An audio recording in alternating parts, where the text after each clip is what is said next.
വേഗം വരുന്ന കർത്താവായ യേശുക്രിസ്തുവിന്റെ നാമത്തിൽ എല്ലാ വിശുദ്ധന്മാർക്കും സ്നേഹവന്ദനം. വീണ്ടും ഒരിക്കൽ കൂടി മാറ്റമില്ലാത്ത ദൈവത്തിൻ്റെ വചനത്തോടുകൂടെ നിങ്ങളോടുകൂടെ വചനം പങ്കുവയ്ക്കാനുള്ള വലിയ ഭാഗ്യം കർത്താവ് തന്നത് ഓർത്ത് കർത്താവിനെ സ്തുതിക്കുന്നു. നമ്മൾ കഴിഞ്ഞ ദിവസങ്ങളിലെല്ലാം രക്ഷയെക്കുറിച്ച് നമ്മൾ പഠിക്കുകയായിരുന്നു. നമ്മൾ രക്ഷിക്കപ്പെട്ടുകൊണ്ടിരിക്കുന്നു, രക്ഷിക്കപ്പെടും. അപ്പോൾ നമ്മൾ ആത്മരക്ഷയെക്കുറിച്ച് നമ്മൾ വായിച്ചു. ആ രക്ഷ എന്ന് പറഞ്ഞാൽ പാപത്തിൻ്റെ ശിക്ഷയിൽ നിന്നുള്ള, നിത്യനരകത്തിൽ നിന്നുള്ള നമുക്ക് ലഭിച്ച വിടുതലാണ് ആത്മരക്ഷ. അത് നമ്മൾ വിശ്വസിച്ച ആ സമയത്ത് തന്നെ നമുക്ക് ലഭിച്ചു. വീണ്ടും നമ്മൾ ദേഹീരക്ഷയെക്കുറിച്ച് വായിച്ചു.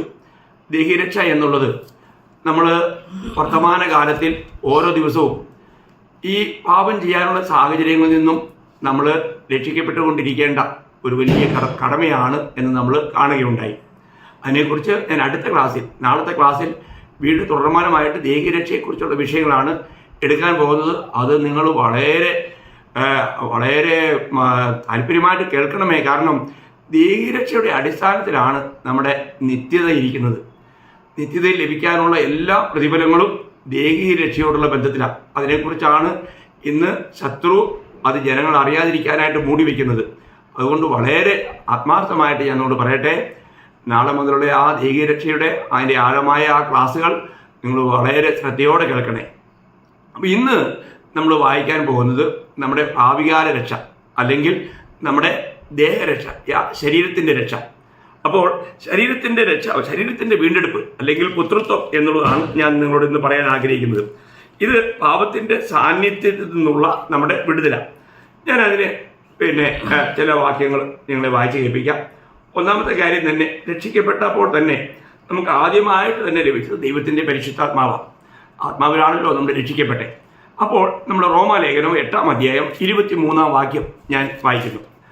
ആത്മാവെന്ന ആദ്യ ദാനം ലഭിച്ചിരിക്കുന്ന നാമും നമ്മുടെ ശരീരത്തിൻ്റെ വീണ്ടെടുപ്പായ പുത്രത്വത്തിന് കാത്തുകൊണ്ട് ഉള്ളിൽ ഞരങ്ങുന്നു. കേട്ടോ ആ വാക്യം. അപ്പോൾ ആത്മാവെന്ന ആദ്യ ദാനം ലഭിച്ചിരിക്കുന്ന നാമും നമ്മുടെ ശരീരത്തിൻ്റെ വീണ്ടെടുപ്പായ പുത്രത്വത്തിന് കാത്തുകൊണ്ട് ഉള്ളിൽ ഞരങ്ങുന്നു. അപ്പോൾ നമ്മുടെ ശരീരത്തിൻ്റെ വീണ്ടെടുപ്പ് ഇതുവരെ നടന്നിട്ടില്ല. ഇത് കർത്താവിൻ്റെ വരവിൽ നടക്കും. അപ്പോൾ അതുകൊണ്ട് നമുക്കൊരു ഞരക്കമുണ്ട്.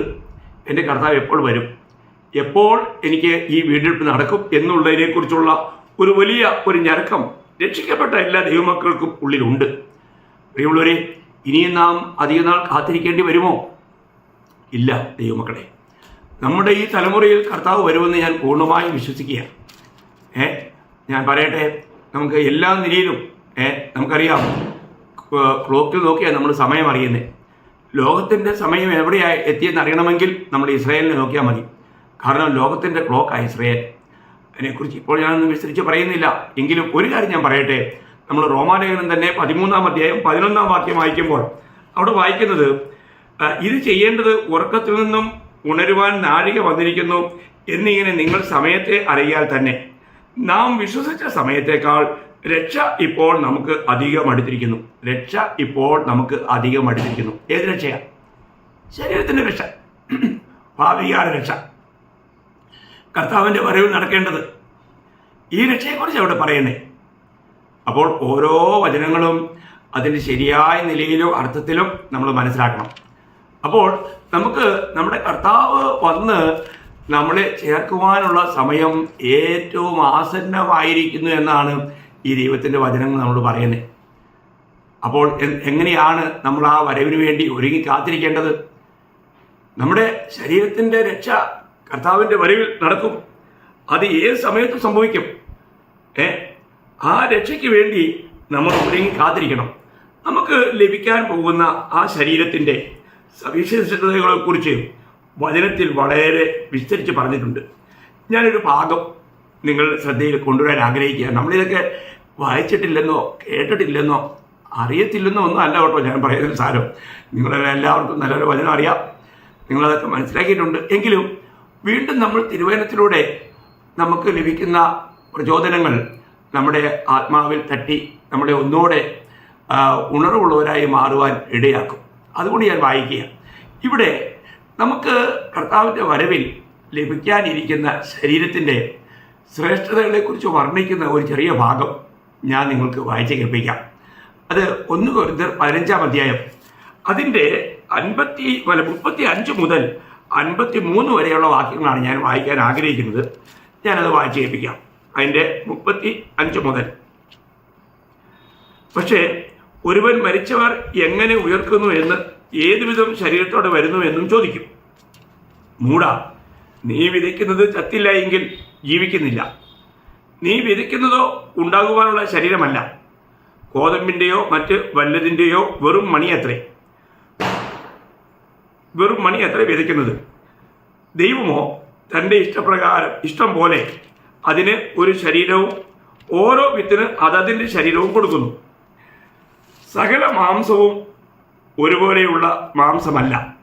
മനുഷ്യൻ്റെ മാംസം വേറെ, കന്നുകാലികളുടെ മാംസം വേറെ, പക്ഷികളുടെ മാംസം വേറെ, മത്സ്യങ്ങളുടെ മാംസവും വേറെ. സ്വർഗീയ ശരീരങ്ങളും ഭൗമ ശരീരങ്ങളും ഉണ്ട്. സ്വർഗീയ ശരീരങ്ങളുടെ തേജസ് വേറെ, ഭൗമ ശരീരങ്ങളുടെ തേജസ് വേറെ. സൂര്യൻ്റെ തേജസ് വേറെ, ചന്ദ്രൻ്റെ തേജസ് വേറെ. നക്ഷത്രങ്ങളുടെ തേജസ് വേറെ. നക്ഷത്രവും തമ്മിൽ തേജസ് കൊണ്ട് ഭേദമുണ്ടല്ലോ. മരിച്ചവരുടെ പുനരുത്ഥാനവും ഔവണ്ണം തന്നെ. ദ്രവത്വത്തിൽ വിതയ്ക്കപ്പെടുന്നു, അദ്രവത്വത്തിൽ ഉയർക്കുന്നു. അപമാനത്തിൽ വിതയ്ക്കപ്പെടുന്നു, തേജസ്സിൽ ഉയർക്കുന്നു. ബലഹീനതയിൽ വിതയ്ക്കപ്പെടുന്നു, ശക്തിയിൽ ഉയർക്കുന്നു. പ്രാകൃത ശരീരം വിതയ്ക്കപ്പെടുന്നു, ആത്മീക ശരീരം ഉയർക്കുന്നു. പ്രാകൃത ശരീരം ഉണ്ടെങ്കിൽ ആത്മീക ശരീരവും ഉണ്ട്. ഒന്നാം മനുഷ്യനായ ആദാം ജീവനുള്ള ദേഹിയായി തീർന്നു എന്ന് എഴുതിയിരിക്കുന്നുവല്ലോ. ഒടുക്കത്തെ ആദാം ജീവിപ്പിക്കുന്ന ആത്മാവായി. എന്നാൽ ആത്മീകമല്ല, പ്രാകൃതമത്രേ ഒന്നാമത്തേത്. ആത്മീകം പിന്നത്തേതിൽ വരുന്നു. ഒന്നാം മനുഷ്യൻ ഭൂമിയിൽ നിന്നും മണ്ണുകൊണ്ടുള്ളവൻ, രണ്ടാം മനുഷ്യൻ സ്വർഗത്തിൽ നിന്നുള്ളവൻ. മണ്ണുകൊണ്ടുള്ളവനെ പോലെ മണ്ണുകൊണ്ടുള്ളവരും സ്വർഗീയനെ പോലെ സ്വർഗീയന്മാരുമാകുന്നു. നാം മണ്ണുകൊണ്ടുള്ളവന്റെ പ്രതിമ ധരിച്ചതുപോലെ സ്വർഗീയന്റെ പ്രതിമയും ധരിക്കും. സഹോദരന്മാരെ, മാംസരക്തങ്ങൾക്ക് ദൈവരാജ്യത്തെ അവകാശമാക്കാൻ കഴിയുകയില്ല, ദ്രവത്വം അദ്രവത്വത്തെയും അവകാശമാക്കുകയുമില്ല എന്ന് ഞാൻ പറയുന്നു. ഞാനൊരു മർമ്മം നിങ്ങളോട് പറയാം. നാം എല്ലാവരും നിദ്ര കൊള്ളുകയില്ല. എന്നാൽ അന്ത്യകാഹളനാദത്തിങ്കൽ പെട്ടെന്ന് കണ്ണിമയ്ക്കുന്നതിനിടയിൽ നാം എല്ലാവരും രൂപാന്തരപ്പെടും. കാഹളം ധ്വനിക്കും, മരിച്ചവർ അക്ഷയരായി ഉയർക്കുകയും നാം രൂപാന്തരപ്പെടുകയും ചെയ്യും. ഈ ദ്രവത്വമുള്ളത് അദ്രവത്വത്തെയും ഈ മർത്യമായത് അമർത്യതയെയും ധരിക്കണം. ഓ, എത്ര വിലപ്പെട്ട കാര്യമാണ്! ഇവിടെ ഈ ഭാഗത്ത് തന്നെ നമുക്ക് ഭാവിയിൽ ലഭിക്കാനിരിക്കുന്ന ശരീരത്തിൻ്റെ 9 ശ്രേഷ്ഠതകളെ കുറിച്ച് പ്രത്യേകം എടുത്ത് പറഞ്ഞിട്ടുണ്ട്. ഞാൻ ആ കാര്യം വളരെ ലളിതമായിട്ട് നിങ്ങളെ ഒന്നുകൂടെ ഓർപ്പിക്കാം. നിങ്ങൾ ആ ഭാഗം വീണ്ടും വീണ്ടും വായിക്കുന്നത് നന്നായിരിക്കും. എങ്കിലും ഞാനിപ്പോൾ വായിച്ച ഈ ഭാഗത്തൊന്നും നമ്മളെ അതിൻ്റെ 42-ാം വാക്യത്തിൽ വായിക്കുന്നു, ദ്രവത്വം മാറി അദ്രവത്വത്തെ പ്രാപിക്കും. നമ്മുടെ ഈ ശരീരം, ഇപ്പോഴുള്ള ശരീരം ദ്രവിച്ചു പോകുന്നത് നമുക്കറിയാം. ശരീരം അടക്കി കഴിഞ്ഞാൽ അത് കീടങ്ങൾക്ക് ഭോജനമായി മാറും. ഇത് ദ്രവിച്ചു പോകുന്നതാണ്. എന്നാൽ നമ്മൾ ഇനി ധരിക്കാൻ പോകുന്ന ശരീരം അദ്രവത്വമുള്ളതാണ്. എന്ന് പറഞ്ഞാൽ ഒരിക്കലും ദ്രവിക്കുന്നതല്ല, നശിക്കുന്നതല്ല. അപ്പം അദ്രവത്വമുള്ള ഒരു ശരീരം നമുക്ക് ലഭിക്കും. എന്നിട്ട് രണ്ടാമത്തെ ഗുണം പറഞ്ഞിരിക്കുന്നത്, രണ്ടാമത്തെ ശ്രേഷ്ഠത പറഞ്ഞിരിക്കുന്നത്, അപമാനം മാറി തേജസ്സിനെ പ്രാപിക്കുന്നു. അപ്പോൾ ഇപ്പോൾ നമ്മുടെ ഈ ശരീരത്തിന് അപമാനമുണ്ട്. എന്നാൽ ഇനി നമ്മൾ ധരിക്കാനിരിക്കുന്ന ശരീരം തേജസ്സുള്ള ശരീരമാണ്. എത്ര വലിയ കാര്യമാണ്! നമുക്ക് എങ്ങനെയുള്ള തേജസ്സാണ് നമുക്ക് ലഭിക്കാൻ പോകുന്നത് എന്നതിനെക്കുറിച്ച് നമുക്ക് ഇവിടെ വെച്ച് നമുക്കൊന്നും സങ്കല്പിക്കാൻ പോലും പറ്റിയില്ല. കാരണം നമുക്ക് ലഭിക്കാനിരിക്കുന്ന തേജസ്സിൻ്റെ എല്ലാം പ്രത്യേകത ഞാൻ പറഞ്ഞില്ലേ. നമ്മുടെ ദേഹീ ജീവനിൽ നമുക്ക് എങ്ങനെ ആത്മാവിനാൽ ജീവിച്ച് കർത്താവിനെ മഹത്വപ്പെടുത്താൻ കഴിയുന്നോ അതിൻ്റെ അടിസ്ഥാനത്തിലാണ്. അതുകൊണ്ടാണ് ഞാൻ അടുത്ത ക്ലാസ്സിൽ ദേഹീ ജീവനെക്കുറിച്ച് നിങ്ങളോട് വീണ്ടും വിശദമായിട്ട് പറയാൻ പോകുന്നത്.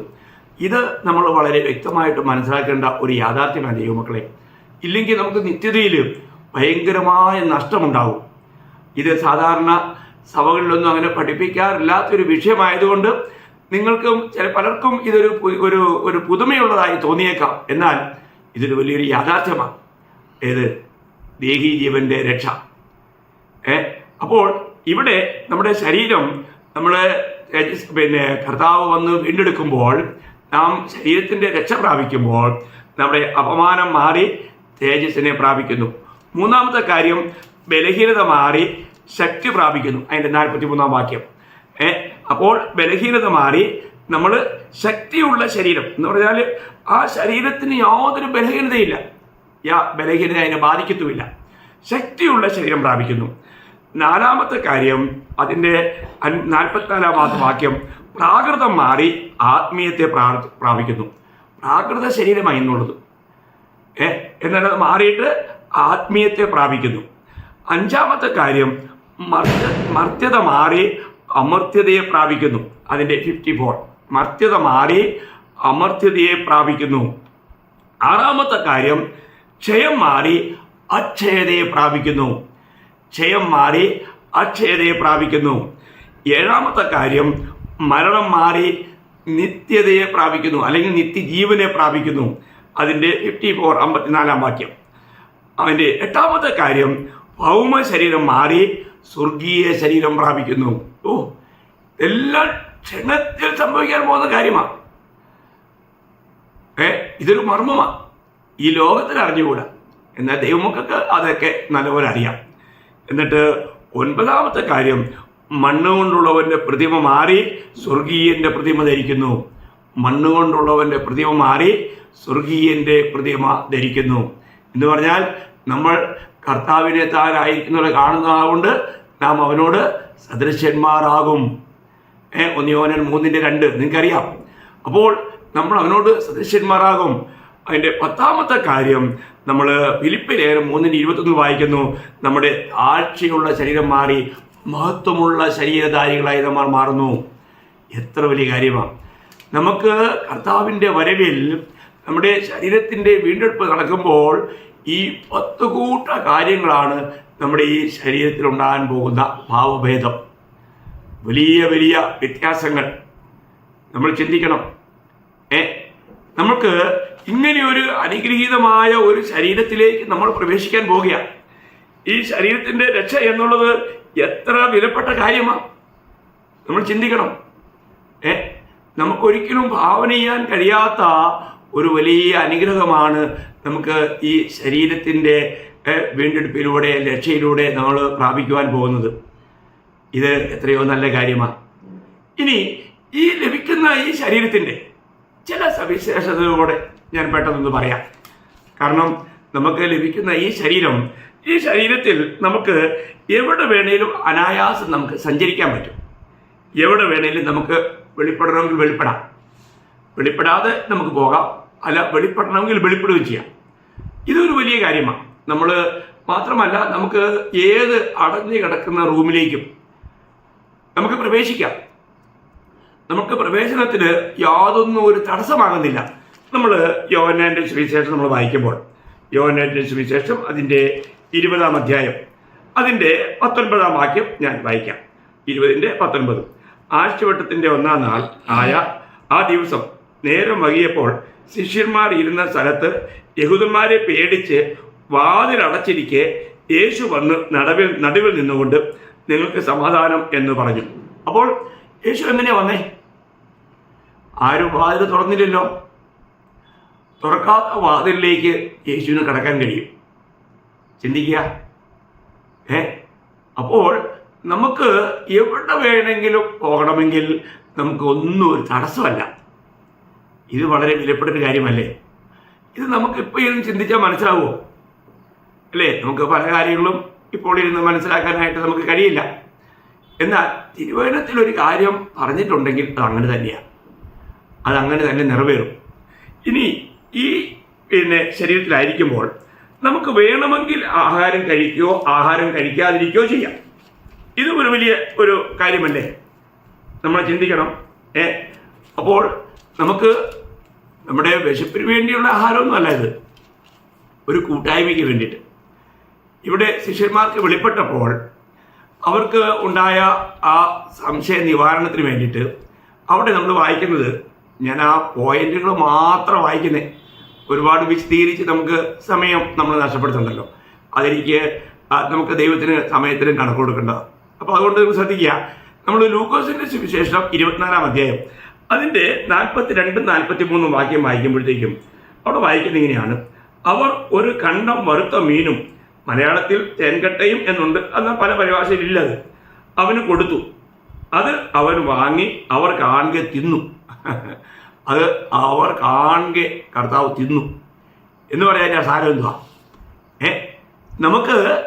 നമുക്ക് ലഭിക്കുന്ന ഈ പുനരുത്ഥാന ശരീരത്തിൽ നമുക്ക് ഭക്ഷിക്കാൻ ആഗ്രഹമുണ്ടെങ്കിൽ ഭക്ഷിക്കാം. ഭക്ഷിച്ചില്ലെങ്കിൽ നമ്മൾ വിശന്ന് തളർന്നു പോകും. അങ്ങനെയൊന്നുമില്ല. ഇത് ശിഷ്യന്മാർക്ക് അവർക്ക് ഈ കാര്യം ഒന്നുകൂടെ വെളിപ്പെടുത്തുവാനായിട്ട് ദൈവം ചെയ്തൊരു കാര്യമാണ്. അപ്പോൾ നമ്മൾ ഒരു കാര്യം ഇവിടെ പ്രത്യേകം മനസ്സിലാക്കേണ്ടത്, നമ്മൾക്ക് ലഭിക്കുന്ന ഈ പുനരുത്ഥാന ശരീരത്തിൽ അതിൻ്റെ അവസ്ഥ, ആ ശരീരത്തിൽ അസ്ഥിയും മാംസവും ഉണ്ട്. ഇതൊക്കെ പലർക്കും അറിഞ്ഞുകൂടാ. നമ്മൾ മനസ്സിലാക്കണം. തിരുവചനത്തിൽ ഈ കാര്യങ്ങളെക്കുറിച്ചൊക്കെ എത്ര കൃത്യമായിട്ട് എഴുതിയിരിക്കുന്നത്. നമുക്ക് ലഭിക്കുന്ന അപ്പം പിന്നെ എങ്ങനെയാണ് കർത്താവ് ഈ അടഞ്ഞു കിടക്കുന്ന റൂമിലേക്ക് വന്നേ? അതാണ് തേജസ്കരിക്കപ്പെട്ട ആ ശരീരത്തിൻ്റെ പ്രത്യേകത. ഞാൻ പറഞ്ഞല്ലോ, നമുക്ക് മനുഷ്യരിക്കുമ്പോൾ അവർ കാണാതെ കടന്നു പോകാനും കഴിയും, അല്ല അവർക്ക് വെളിപ്പെട്ട് കടന്നു പോകാനും കഴിയും. ഇതൊക്കെ ആ ശരീരത്തിൻ്റെ പ്രത്യേകതയാണ്.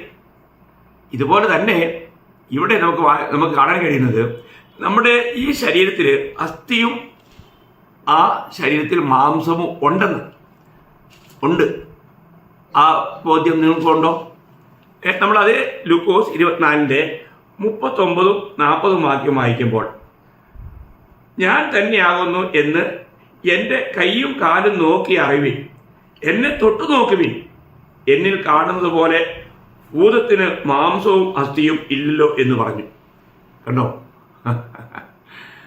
ഭൂതങ്ങൾക്ക് മാംസവും അസ്ഥിയുമില്ല.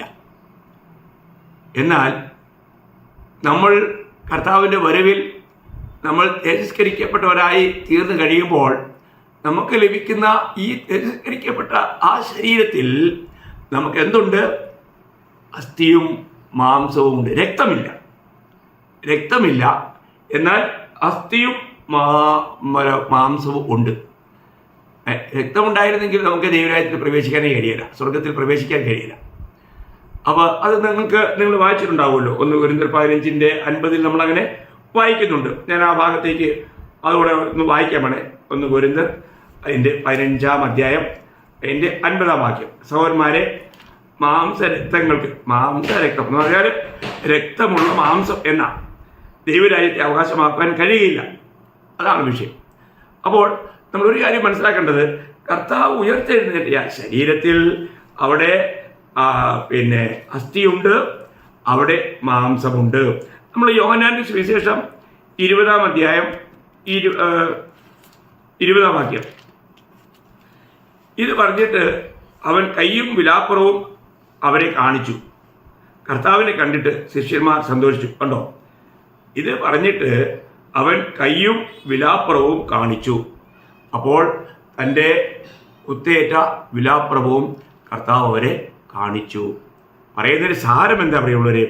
നമ്മൾക്ക് നമ്മുടെ ഉയർത്തെഴുന്നേൽപ്പിൽ നമുക്ക് ലഭിക്കുന്ന ആ തേജസ്സുള്ള ആ ശരീരമെന്ന് പറയുമ്പോൾ ആ ശരീരത്തിൽ അസ്ഥിയും മാംസവും ഉണ്ട്. എന്നാൽ നമ്മൾ ഇന്ന് കാണുന്ന പോലുള്ളതല്ല കേട്ടോ. ഇന്ന് കാണുന്ന അവസ്ഥയേ അല്ല. നമ്മുടെ യാത്രയുടെ വേഗത പോലും നമ്മുടെ മനസ്സിൻ്റെ ചിന്ത അനുസരിച്ചാണ്. നമ്മൾ എങ്ങനെ ചിന്തിക്കുന്ന ഉടനെ അവിടെ എത്തുവാൻ കഴിയുന്ന ഒരു അവസ്ഥയിലാണ് നമുക്ക് ലഭിക്കാൻ പോകുന്ന ശരീരം എന്ന് പറയുമ്പോൾ മാനുഷികമായിട്ടുള്ള നമ്മുടെ കണക്കുകൂട്ടലുകൾക്കൊക്കെ അപ്പുറമായൊരു കാര്യമാണ്. നമ്മൾ എത്ര ശ്രേഷ്ഠമായ ഒരു അനുഭവത്തിലേക്ക് നമ്മൾ മാറ്റപ്പെടാൻ പോകുന്നു. അതാണ് നമുക്ക് ഭാവിയിൽ നടക്കുന്ന ഈ ശരീരത്തിൻ്റെ രക്ഷ, വീണ്ടെടുപ്പ് എന്നുള്ളത് വളരെ വിശേഷപ്പെട്ടൊരു കാര്യം തന്നെയാണ്. അപ്പോൾ നമ്മൾ ഇവിടെ ഞാൻ ഒരു കാര്യം ഇവിടെ പറഞ്ഞു. നമ്മുടെ കർത്താവിൻ്റെ 3 പദവികളുണ്ടെന്ന് നമുക്കറിയാം. അവിടുന്ന് പ്രവാചകനാണ്, അവിടുന്ന് പുരോഹിതനാണ്, അവിടുന്ന് രാജാവാണ്. അപ്പോൾ പ്രവാചകനായിട്ടാണ് അവിടുന്ന് ഈ ലോകത്തിൽ വന്ന് ക്രൂശിൽ മരിച്ചത്, പ്രവാചകനായിട്ട്. എന്നാൽ ഇന്ന് മഹാപുരോഹിതനായി ഇന്ന് പിതാവിൻ്റെ വലത്തുഭാഗത്തിരുന്ന് നമുക്ക് വേണ്ടി പക്ഷപാതം ചെയ്യുക. താൻ എത്രയും വേഗം വരും. വന്ന് നമ്മളെ ചേർക്കും. അതിനുശേഷം താൻ രാജാവായിട്ട് ഈ ലോകത്തെ ഭരിക്കുവാനായിട്ട് വിശുദ്ധന്മാരോട് ചേർന്ന് ഈ ലോകത്തിലേക്ക് വരും. ഇങ്ങനെ 3 ശുശ്രൂഷകൾ കർത്താവിനുള്ളതായിട്ട് നമുക്ക് തിരുവചനത്തിൽ വായിക്കാൻ കഴിയും. അപ്പോൾ നമ്മളൊരു കാര്യം പ്രത്യേകം മനസ്സിലാക്കുക, നമ്മുടെ ശരീരത്തിൻ്റെ വീണ്ടെടുപ്പ് എന്നുള്ളത് ഇനിയും വിദൂരമല്ല. ഏത് സമയത്തും, അത് ചിലപ്പോൾ നിങ്ങൾ ഇന്ന് കേട്ടുകൊണ്ടിരിക്കുന്ന ഈ സമയത്തും സംഭവിക്കാം. കാരണം ഞാൻ പറഞ്ഞല്ലോ, നമ്മൾ സമയം നോക്കുവാനായിട്ട് ക്ലോക്കിലേക്ക് നോക്കും, വാച്ചിലേക്ക് നോക്കും. ഇതുപോലെ ലോകത്തിൻ്റെ സമയത്തെ അറിയുന്ന ലോകത്തിൻ്റെ ക്ലോക്കാണ് ഇസ്രായേലിൽ നടന്നുകൊണ്ടിരിക്കുന്ന സംഭവങ്ങളെല്ലാം നമ്മുടെ കർത്താവ് എത്രയും വേഗം വരും എന്നുള്ളതിൻ്റെ ശക്തമായ മുന്നറിയിപ്പുകൾ. എന്ന് പറഞ്ഞാൽ ഒരു രീതിയിൽ ട്രെയിൻ വിട്ടുപോകാനായി പച്ചക്കൊടി ആട്ടി കഴിഞ്ഞു. അത് യാത്ര പുറപ്പെടാനുള്ള സമയമെത്തി. ഏത് സമയത്തും കാളൊന്നൊടിക്കാം. നമ്മൾ കണ്ണിമിക്കുന്നുണ്ടെങ്കിൽ രൂപാന്തരം പ്രാപിച്ചെടുക്കപ്പെടും. അതുകൊണ്ട് തന്നെ നമുക്ക് എത്രമാത്രം ഒരുക്കമുണ്ടായിരിക്കണം പ്രിയമുള്ളവരെ. നമ്മളൊരു ക്രിസ്ത്യാനിയാണെങ്കിൽ നമ്മളെപ്പോഴും ക്രിസ്തുവിനോട് കൂടെ ജീവിക്കുന്ന ജീവിതമായിരിക്കണം. ആമോസ് 3:3 വായിക്കുന്നത്, 2 പേർ ഒത്തിട്ടില്ലാതെ ഒരു വഴിക്ക് പോകുന്നത് എങ്ങനെ? 2 പേർ ഒക്കണം. ഹാനോക്ക് ദൈവത്തോടു കൂടെ നടന്നു. ഇന്ന് ദൈവത്തോടു കൂടെ നടന്ന് കർത്താവിനെ അനുഭവിച്ചും ആസ്വദിച്ചും കർത്താവിൻ്റെ ഹിതത്തിൽ നിൽക്കുന്ന തൻ്റെ വിശുദ്ധന്മാരെ ചേർക്കുവാൻ നമ്മുടെ കർത്താവ് എത്രയും വേഗം വരും. ആ വരവ് ഇന്നാകാം, അല്ല ചിലപ്പോൾ ചില ദിവസം കൊണ്ട് താമസിച്ച് വന്നേക്കാം. എങ്കിലും താമസിക്കുന്നു എന്ന് നമ്മൾ വിചാരിക്കരുത്. ഓരോ ദിവസവും എനിക്ക് എല്ലാ വിശുദ്ധന്മാരോടും പറയാനുള്ളത്, ഞാൻ ഇന്ന് കർത്താവ് വന്നാൽ കർത്താവിനോടുകൂടെ ആയിരിക്കുവാനായിട്ട് ഒരുങ്ങിയിരിക്കുന്നു എന്ന് നമുക്ക് പറയാൻ കഴിയണം.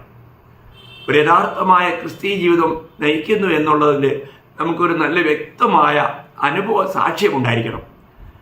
ഏത് വ്യക്തിയോടും നമുക്ക് കർത്താവിനെക്കുറിച്ച് പറയാനുള്ള ഒരുക്കമുണ്ടായിരിക്കണം. നമ്മുടെ കർത്താവ് വേഗം വരുന്നു. നോഹയുടെ കാലം പോലെയുള്ള കാലമാണ് ഇന്ന് എന്ന് നമുക്കറിയാം. ഇന്ന് എത്രയോ പേരുടെ നമ്മൾ വചനം പറഞ്ഞാലും അവർക്കൊക്കെ അത് കേട്ട് വിശ്വസിക്കാനോ അത് അംഗീകരിക്കാനോ എന്ന് കഴിയുന്നില്ല. അതുപോലെ പാപത്തിൻ്റെ പ്രഭാവം, അതിൻ്റെ വ്യാപാരം ശക്തമായി നടന്നുകൊണ്ടിരിക്കുക. അപ്പം അതുകൊണ്ട് ദൈവമക്കളായ നിങ്ങൾ ഓരോരുത്തരും, രക്ഷിക്കപ്പെട്ട ഓരോരുത്തരും ഒരു യഥാർത്ഥ ക്രിസ്തുവിൻ്റെ ആത്മാവുള്ള ക്രിസ്ത്യാനികളായി ക്രിസ്തുവിൻ്റെ കൂട്ടായ്മയിൽ നടക്കുന്ന, ജീവിക്കുന്ന, കർത്താവിനെ സാക്ഷിച്ച് കർത്താവിൻ്റെ വരവിനെ പ്രത്യാശയോടെ കാത്തിരിക്കുന്ന എല്ലാ വിശുദ്ധന്മാരോടും ഞാൻ പറയട്ടെ, നമ്മുടെ ശരീരത്തിൻ്റെ വീണ്ടെടുപ്പ് നാൾ എത്രയും അടുത്തിരിക്കുന്നു. അതിന്നും നമുക്ക് സംഭവിക്കാം. അപ്പോൾ നാം പ്രതീക്ഷിക്കുന്നതിനേക്കാളും നമ്മുടെ ശരീരത്തിൻ്റെ വീണ്ടെടുപ്പ് അടുത്തിരിക്കുന്നു എന്നാണ് നമ്മൾ റോമർ 13:11 വായിച്ചത്. അങ്ങനെയാണെങ്കിൽ ഇന്ന് ആ വരവാണെങ്കിൽ ഞാൻ ഒരുങ്ങിയിട്ടുണ്ടോ? അതിനുവേണ്ടിയുള്ള ശരിയായിരിക്കുന്ന തയ്യാറെടുപ്പ് എനിക്കുണ്ടോ? അത് നമ്മൾ പരിശോധിക്കണം. ആരും താമസിച്ച് നഷ്ടപ്പെടുത്തരുതേ.